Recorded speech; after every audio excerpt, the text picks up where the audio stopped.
fly so high, I'm hypnotized. What's up is down, what's left is right. Chasing stars and holding you. I can't see the end, but we'll see it through.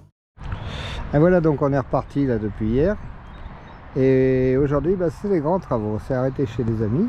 Et on est en train de faire des modifications sur le toit au niveau des panneaux solaires. Donc on va installer un monstre de 24 volts et de 400 watts. Alors c'est ce bébé qu'on va poser.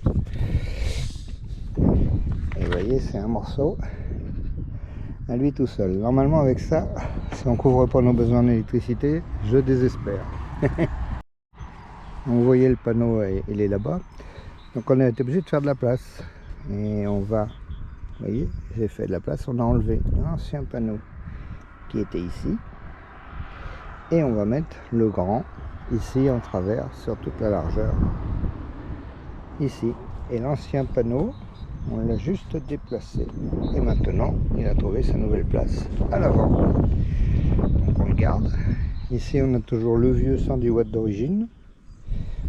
L'autre 170. Donc 170 plus 170, ça fait 340. Plus le 110, 450.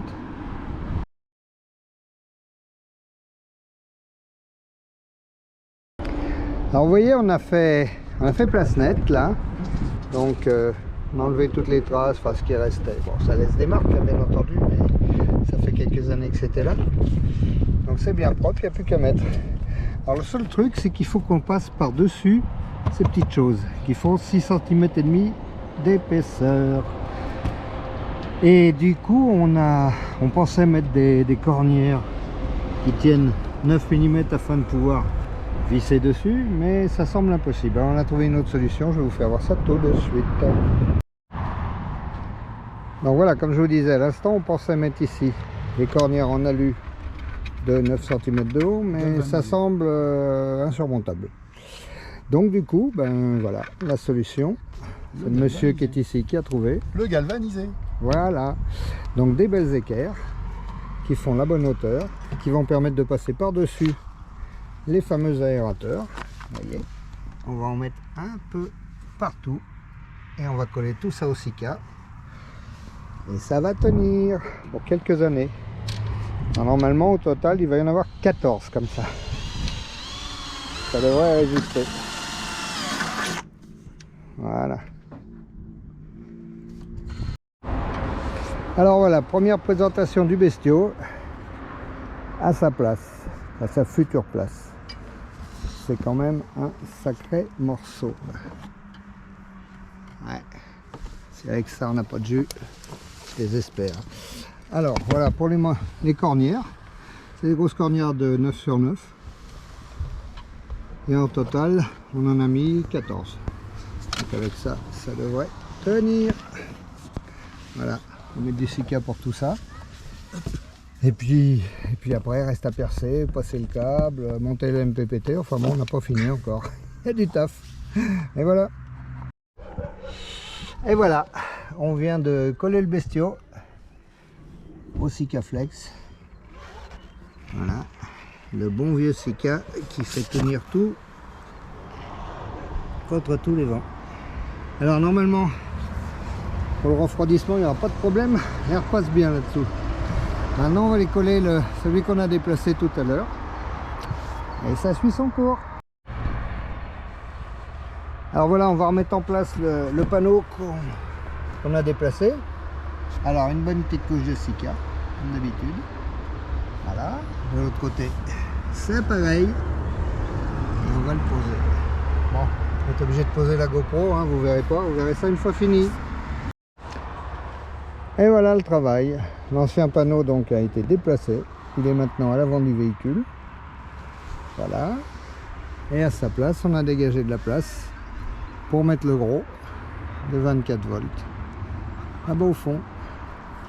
Donc demain, il fera jour et on passera les câbles. Alors vous voyez, j'ai passé les câbles. Donc j'ai fait 2 petits trous pour passer mes câbles. Ils sont là. Je vais les faire descendre ici le long, derrière cette boulotte, ici. Et je vais brancher le nouveau MPPT, c'est-à-dire celui-ci, à côté de son frère jumeau qui est là. Et comme ça, ça devrait être une bonne connexion. Voilà, voilà. Il n'y a plus qu'à coller là-haut, étanchéiser tout ça. Et ça va le faire.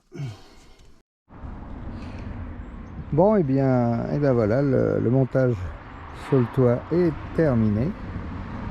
Donc les deux câbles arrivent ici.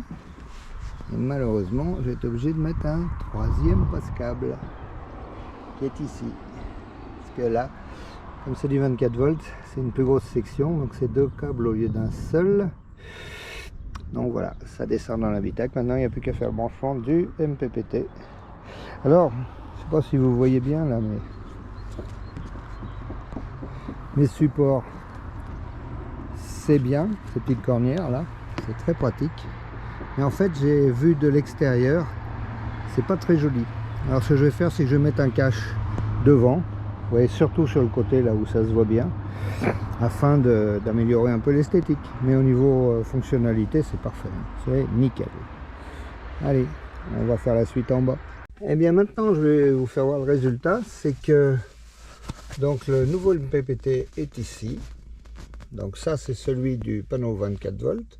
Ça, c'est l'ancien pour les deux panneaux 12 volts. Alors c'est assez aberrant parce que il charge beaucoup plus celui-ci. Pourtant, c'est un 20 ampères, mais en 24. Et ici, c'est un 30 ampères. Vous voyez, il est un petit peu plus gros. Et ici en dessous, vous avez le vieux MPPT du vieux panneau de 110 watts d'origine.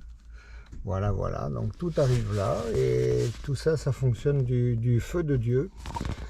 Donc ça fait une bonne semaine déjà qu'on l'utilise. Grand maximum. Tous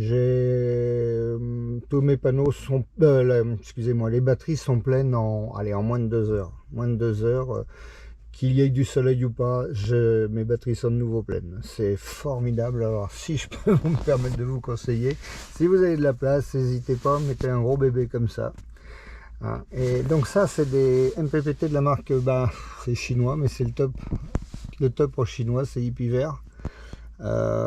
C'est juste le cran un tout petit poil en dessous de Victron, hein. Et en chinois, c'est le top du top. Et franchement, ils sont super bien. Et ça crache et ça fonctionne bien. Ça me protège mes batteries, donc tout va bien. Voilà, voilà.